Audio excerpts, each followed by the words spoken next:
Ini boleh teman-teman nanti baca kitabnya, Al-Mantiq fil Khitabah.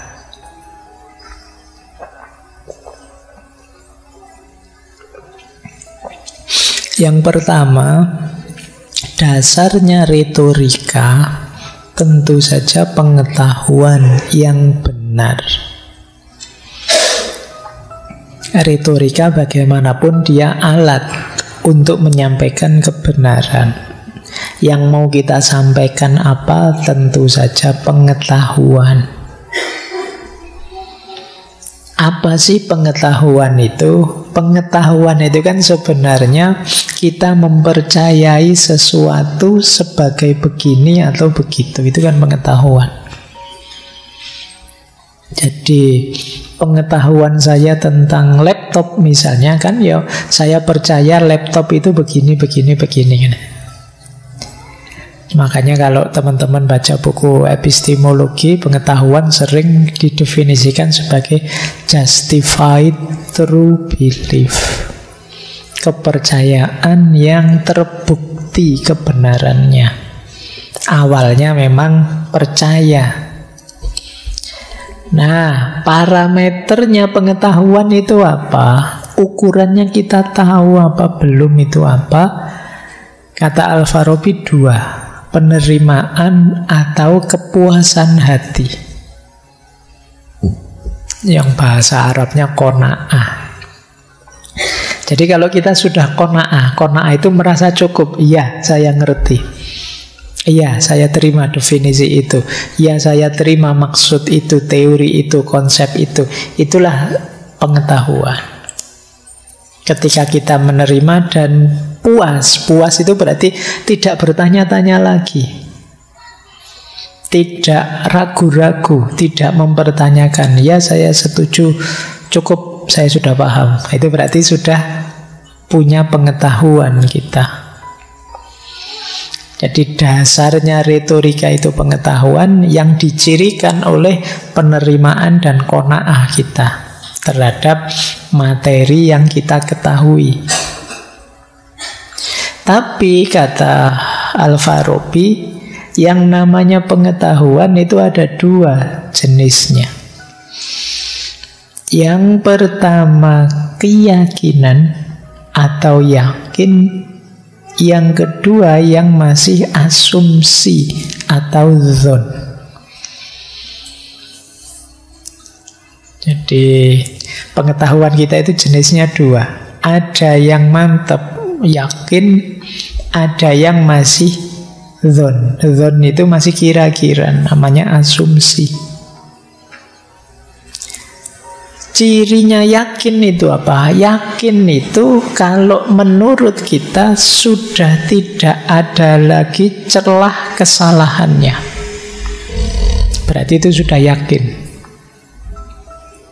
Karpet ini warnanya hijau. Yakin saya, tenane, jangan-jangan coklat. Enggak Pak, mantap, saya yakin. Siapapun yang bilang selain hijau akan saya bantah. Ini namanya yakin. Jadi menurutmu sudah tidak ada celah salahnya lagi. Prosesnya namanya tasdik. Tasdik itu pembenaran. Beda dengan dzon. Dzon ini masih asumsi. Masih ada celah salahnya. Tapi kamu mengafirmasi, percaya sih, tapi mungkin saja bisa keliru. Misalnya, saya yakin kalau saya ngaji ini saya lanjutkan sampai jam 12, mesti sudah teler ini semua peserta ngaji. Loh, ini saya yakin, tapi saya tahu dalam keyakinan saya ini mesti ada celah salahnya. Mungkin saja kalau saya lanjutkan sampai jam 12 tidak semuanya teler, Pak. Ada 1-2 yang sangat teler. Ada 1-2 yang kuat sampai jam 12. Wah, ini saya tahu mungkin saja ada yang begitu. Jadi keyakinan saya tidak 100%, tapi ya mendekatilah. Itu namanya dzon, namanya asumsi. Jadi apa tidak ada pengecualiannya? Ya mungkin ada sih. Kalau masih begitu berarti dzon. Tapi kalau ada yang tanya, apa tidak ada pengecualiannya? Tidak ada. Saya yakin begitu. Nah itu namanya yakin. Jadi ada yakin, ada dzon. Jadi kalau kalian dapat informasi apa saja dari siapa saja, coba kamu cek, itu yakin apa dzon? Ada tidak kemungkinan berubah, kemungkinan salah, kemungkinan tidak pas? Kalau masih ada, itu levelnya masih dzon. Jadi ini kalau dalam istilah bahasa Arab itu menarik. Nah, kalau dzon itu lebih mendekati keyakinan. Nanti ada yang 50-50. Kalau 50-50 itu namanya syak. Kalau syak itu ya 50-50 antara ya dan tidak. Itu namanya syak. Ada lagi yang lebih mendekati tidak. Namanya waham. Kalau waham itu kemungkinan besar tidak. Teman-teman ini Pak, kalau ngaji dilanjutkan sampai jam 1 malam, insya Allah siap bertahan kok Pak. Itu mungkin waham. Kemungkinan besar tidak. Mestinya ya teler semua. Nah, jadi itu level keyakinan ya. Ada yakin, ada dzon, ada syak, ada waham. Cuma di sini kita, kalau di kitabnya Al-Farabi ya dibahas yakin dan dzonnya. Jadi yang satu keyakinan, yang satu masih asumsi. Kalau dzon tadi prosesnya namanya persuasi, ikna. Nah, di sini baru main persuasi. Kalau yang pertama tidak perlu dipersuasi, wong sudah mantap, sudah yakin. Yang kedua ini yang perlu dimantapkan. Tidak semua orang setuju masalahnya. Nah, ada proses ikna. Ikna itu membuat orang merasa cukup, membuat orang menerima. Itulah yang disebut persuasi. Kalau sudah yakin, tidak perlu dipersuasi. Jadi kebenaran persuasi itu mengajak orang itu kan untuk yang levelnya masih asumsi. Yang bisa benar, bisa salah. Baik, kita lanjutkan ya. Berarti apa? Asumsi itu pengetahuan tapi levelnya masih kemungkinan. Sifatnya asumsi kalau di kitabnya Al-Farabi itu opini. Di asumsi itu kan selalu menurutmu, sesuai pandanganmu. Menurut pandangan saya, Indonesia ini sekian puluh tahun ke depan akan jaya. Itu kan menurut saya. Jenisnya kemungkinan, namanya opini. Jadi sesuatu itu levelnya kemungkinan, asumsi dan opini. Kalau punya dua ciri. Yang pertama apa? Tidak diketahui pastinya, masih perlu diteliti dan ditemukan lagi. Ini berarti masih kemungkinan. Pastinya gimana tidak tahu. Atau yang sifatnya keadaan di masa depan, itu semuanya kemungkinan. Jadi besok kita ada tahun Indonesia Emas 2045. Nah, ini jelas levelnya kemungkinan, asumsi. Jadi kepastiannya ya kita tidak tahu. Jadi asumsi itu ada sesuatu yang tidak pasti, harus diteliti, diuji lagi, atau sesuatu yang masih belum ada, adanya di masa depan. Jadi kalau kita ngomong tentang masa depan, sifatnya pasti opini atau asumsi.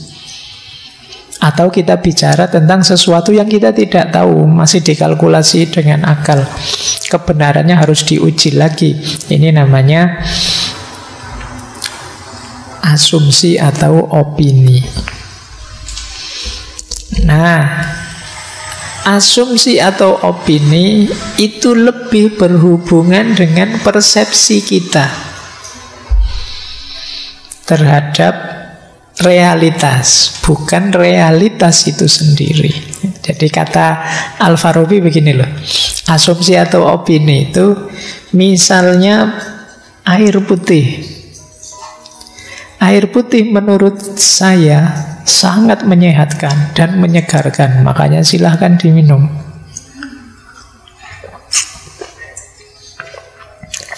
Nah, yang tadi saya sebut, air putih itu menyehatkan, air putih itu menyegarkan, ini jenisnya opini.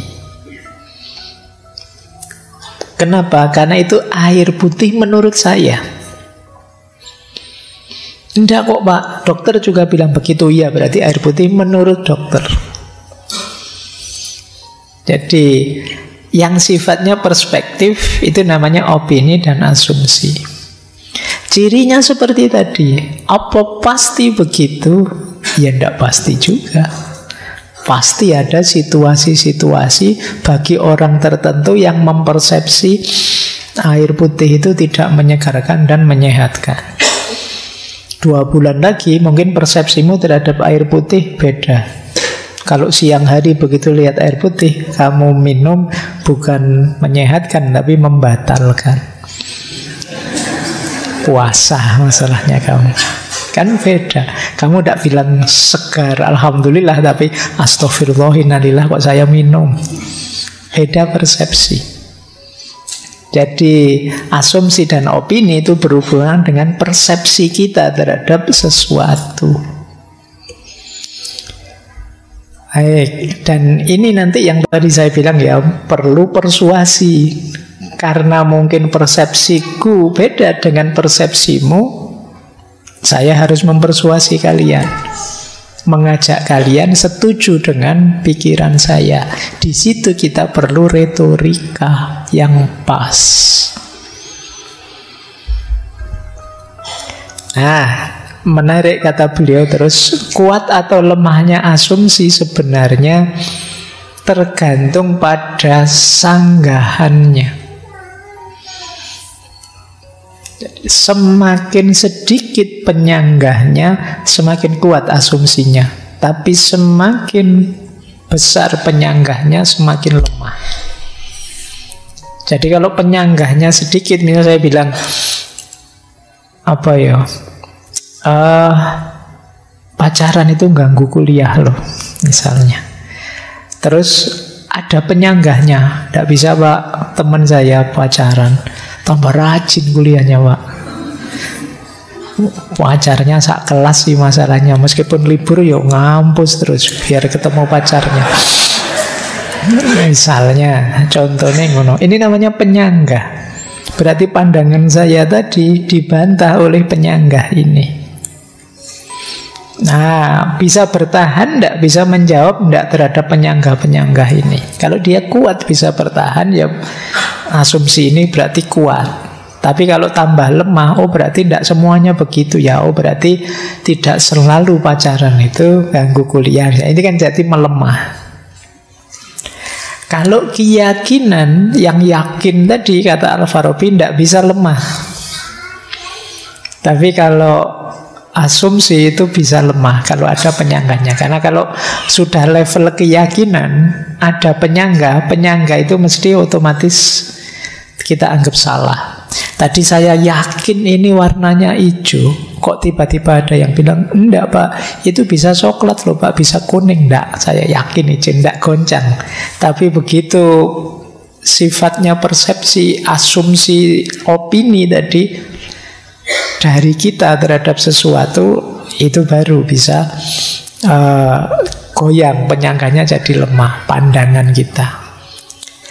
Nah, meskipun kata Al-Farabi, kadang-kadang meskipun ada penyanggahnya, tapi penyanggahnya tidak tergarap, sehingga kita merasa benar padahal tidak. Nah, banyak orang yang seperti ini. Contohnya apa? Kata Al-Farabi, penyanggah itu bisa karena manusianya atau karena topiknya. Kenapa penyanggah tidak dipedulikan? Kata Al-Farabi, kalau orangnya males, karena orangnya lupa, mungkin orangnya sudah mati, ya tidak peduli dengan pendapatnya sudah. Orangnya, atau orangnya sangat sibuk, atau orangnya memang lemah pikirnya, dibantai juga diem saja. Itu karena manusianya. Atau karena memang temanya rumit. Temanya misalnya kayak tadi loh, besok 2045 kita tahun emas. Itu ya membantahnya ya susah, menyetujuinya ya susah. Sama-sama susah. Nah ini berarti karena temanya memang sangat abstrak, susah disanggah. Jadi ini bagian, jadi berarti apa? Bagian dari retorika. Retorika itu diperlukan ketika kita ada di ranah opini. Kalau sudah yakin, kita tidak perlu retorika. Kalau sudah mantep, ya sudah. Tidak perlu capek-capek berretorika lagi. Kita perlu teknik retorika, argumentasi yang lebih canggih ketika ada di ranah asumsi ini, yang masih opini. Baik. Ya, kalau ini sebenarnya ya rasional, di kitabnya saya kutipkan di sini ya. Runtuhnya keyakinan. Kapan satu keyakinan runtuh? Kalau orang yang meyakini meninggal, ya tentu saja ya. Terus pikirannya mati, lumpuh, atau dia lupa. Kalau runtuhnya asumsi sama, pemiliknya meninggal, pikirannya lumpuh, dia lupa, dan lupa argumentasinya. Atau dia tidak sadar ada penyanggahnya. Atau justru dia lebih setuju penyanggahnya. Ya dari sini tentu saja keyakinan dan asumsi bisa runtuh. Nah, kata beliau, tidak ada cara untuk menghalangi seseorang beropini, sebab setiap orang punya opini sendiri. Bahkan orang yang tidak punya opini sama sekali, pernyataan itu menjadi opininya. Gimana pendapatmu tentang air putih tadi? Saya tidak punya pendapat, Pak. Loh, tidak punya pendapat itu pendapatmu. Jadi itu kan kata Al-Farabi begitu, tidak punya opini itu ya itu opinimu. Jadi tidak ada orang bisa dihalang-halangi kalau itu opini. Kamu mau berpikir apa saja tentang air putih tadi kan bisa saja berpikir, siapa yang bisa menghalangi? Makanya dulu salah satu filosof kan ada yang bilang kebebasan yang sejati itu sebenarnya kebebasan dalam pikiran. Kamu mau mikir apa saja kan bisa saja. Tidak ada yang menghalangi. Saya berpikir tiba-tiba saya berdiri nyopot baju sampai kelemahan. Itu kan orang mikir, tidak terhalangi di sini. Mungkin muncul gambar saya nyopot baju dan macam-macam. Tapi kan saya tidak nyopot baju beneran secara fisik. Kalau nyopot baju beneran, mungkin kalian lari-lari megangi saya biar nggak jadi nyopot. Terhalang sudah. Tapi di pikiran tidak bisa. Jadi maka tidak ada cara untuk menghalangi orang beropini. Meskipun keluarnya apa, tapi opinimu kebalikannya kan bisa saja. Masih betah ngaji? Betah Pak, padahal di pikiranmu tidak betah Pak ngajinya, ruwet sekarang. Bisa saja begitu. Jadi tidak ada cara menghalangi opini. Bahkan tidak beropini pun yaitu jenis opinimu. Oke. Nah, untuk menguatkan asumsi, yaitu tadi ya, membantah penyanggahnya, mengkritisi yang membantah dengan dua jalan, retorika dan dialektika. Retorika itu mempersuasi biar yang lain percaya dengan asumsi kita. Dialektika itu mengajak debat biar dia takluk, tunduk dan ikut kita. Itu dua jalannya antara retorika dan dialektika.